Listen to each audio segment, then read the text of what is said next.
Welcome back, everyone.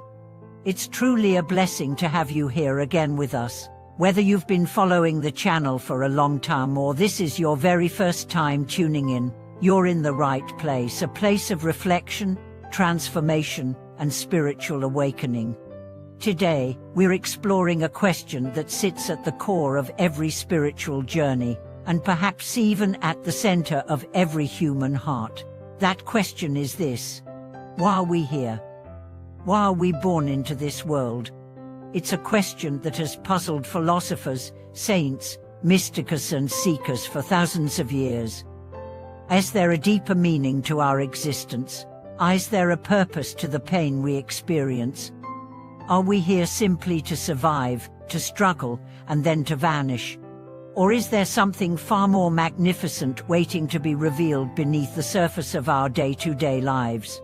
Today, we turn to one of the most revered texts in Mahayana Buddhism, the Lotus Sutra, for a profound answer to this eternal question. And what the Buddha reveals in this sacred text is not only comforting, it is utterly life-changing. According to the Lotus Sutra, our presence in this world is not an accident, nor a punishment, nor the result of random karma alone. It is a mission, a sacred calling, and a divine opportunity. In the Lotus Sutra, the Buddha tells a story, a powerful parable known as the parable of the phantom city. In this story, a group of weary travelers is led by a guide through a long and dangerous desert toward a faraway treasure. After much hardship, the travelers begin to despair, convinced they will never reach the treasure. So the guide conjures a mirage, a beautiful, temporary city for them to rest in. Once they've regained their strength, he reveals the truth. The city was an illusion, created only to comfort and motivate them. The real destination still lies ahead. This story is a mirror of our own lives. We live in a world that feels real, filled with emotions, responsibilities, ambitions, and struggles. But according to the Buddha, this world is a temporary manifestation, not our true home. It exists to serve a greater purpose, to awaken our Buddha nature, to help others awaken theirs, and to guide all beings toward liberation. So, the question is not, why must we suffer? But rather, how can we awaken from this illusion, and how can we help others do the same? Because we are not here by accident. We are here because we chose to be. On the soul level, we heard the cry of the world, the suffering of sentient beings, and we vowed to return. The Lotus Sutra speaks of a time before this life, a time when many of us stood before the Buddha and made vows. We vowed that when the Dharma faded from the world, we would come back, not to escape, not to ascend to heaven, but to serve. To bring light into the darkest places, to remind others of their true nature. To plant seeds of awakening wherever we go. And that is why you are here. You may not remember making that vow, but you felt it, haven't you? In those moments of quiet, when the world falls silent and something deep within stirs, when you see suffering and feel compelled to act. When you hear the truth and tears come to your eyes, that is the vow speaking. That is your mission calling you. And now, if that sounds too mystical or poetic, let's bring it down to earth. Let's talk about daily life. Because this mission, the reason you're here, it's not only about meditating in caves or preaching from temples. It's about how you treat your co-workers. It's about how you care for your aging parents. It's about what you say to the cashier when you're having a bad day. It's about the small, sacred choices you make every day. Every moment is a chance to fulfill your vow.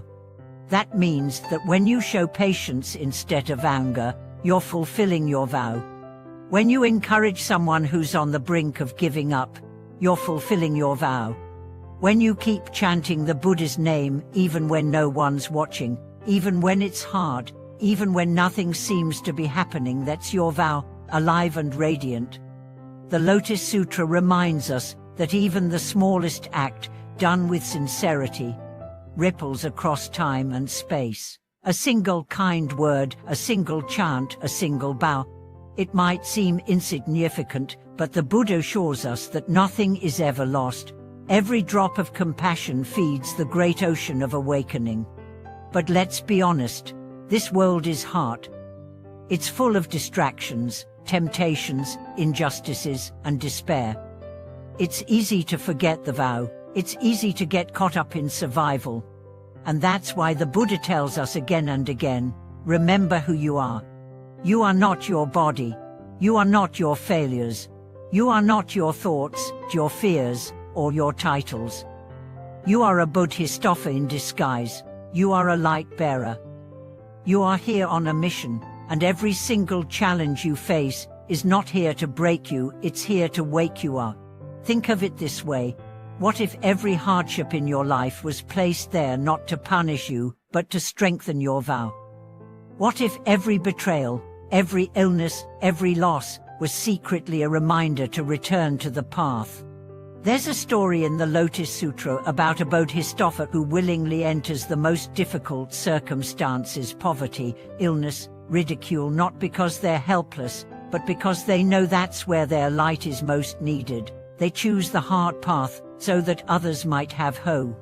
You may not feel like a Bodhisattva. You may feel tired, overwhelmed, unsure of your path. But the Buddha sees you. He knows your vow. He knows your heart. And he reminds you through every verse of the Lotus Sutra, you are never alone. Your mission is sacred. Your life is meaningful. So when the world feels heavy, when your purpose feels lost, return to this truth. You are here for a reason. You are the light in someone's darkness. You are the voice someone's been waiting to hear. You are the hand someone needs to lift them up. And you're not alone. There are thousands, millions just like you, silent warriors, quiet healers. Everyday Bodhisattvas who chose to return, not for fame, not for escape, but for love. So the next time you wonder, why am I here? Smile. Because now you know. You are here to love, to serve, to awaken, and to remind others of the truth they've forgotten. You are here to turn suffering into compassion. You are here to fulfill a vow that echoes across lifetimes. Thank you for watching this video. If this touched your heart, share it, like it. Leave a comment about your own journey and the mission you feel called to live. And don't forget to subscribe. We are all in this together, and your light helps this whole community shine brighter. Keep going, keep growing, and may your vow guide you every step of the way.